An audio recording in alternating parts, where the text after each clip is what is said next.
IMD থেকে download করা গ্রিডের rainfall ডেটাকে basin অনুযায়ী ক্লিক করে নিয়েছি।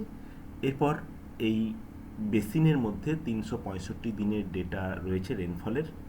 এখান থেকে আমরা কিভাবে মান্থলি রেনফল ক্যালকুলেট করতে হয় সেটা জানব। মান্থলি রেনফল ক্যালকুলেট করতে গেলে আমাকে রাস্টারে যেতে হবে।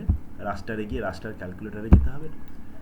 এখানে আমার 365 দিনের ডেটা দেখাচ্ছে, আমি সেভ করব। এখানে ব্রাউজে গিয়ে 2018 সালের আমি ক্যালকুলেট করি, তাহলে 2018 সালে গেলাম ফোল্ডারে, এখানে লিখলাম জানুয়ারি, নাম দিলাম ফাইলের 18, সেভ করলাম।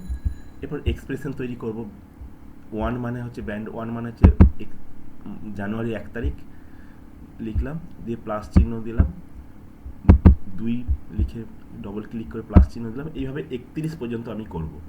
কিন্তু এটা অনেকটা সময় সাপেক্ষ, তাই সময় এবং শ্রম বাঁচানোর জন্য আমি এখানে একটু চ্যাট জিপিটি সাহায্য নেব। এরকমভাবে আমি দুটো স্যাম্পল কপি করলাম। আমি চ্যাট জিপিটিকে বলবো বানিয়ে দিতে 31টা। 1-31 এটা পেস্ট করে দিলাম। চ্যাট জিপিটি বুঝে যাবে যে আমি 31টা চাইছি এরকম। আমি আর ওখানে গিয়ে সময় নষ্ট করব না, চ্যাট জিপিটি নিজেই বানিয়ে দেবে। সুন্দরভাবে বানিয়ে দিয়েছে। এটাকে কপি করে আমি এক্সপ্রেশনে পেস্ট করে দেবো। এখানে কপি করলাম, এখানে গিয়ে পেস্ট করে দিলাম, দিয়ে ওকে করে দেবো। এই জানুয়ারি হয়ে গেল। এইভাবে আমি ফেব্রুয়ারি ক্যালকুলেট করব। তো ফেব্রুয়ারি ক্যালকুলেট করতে গেলে আমাকে প্রথমে জেনে নিতে হবে যে 2018 সালটা লিপিয়ার কি লিপিয়ার না। যদি লিপিয়ার হয় তবে ফেব্রুয়ারি মাস 29 দিনের হবে, লিপিয়ার না হলে 28 দিনের হবে। তাহলে নন লিপিয়ার, তাহলে ফেব্রুয়ারি মাস 28 দিনের এবং ব্যান্ড কত থেকে কত নেব, 32 থেকে 59 টোটাল করব। তাহলে 32 থেকে 59 একই রকমভাবে আমি চ্যাট জিপিটিকে বলে দিলাম 32 থেকে হাইফেন দিয়ে 59, আর স্যাম্পল দিলাম না, ও নিজেই তৈরি করে দেবে।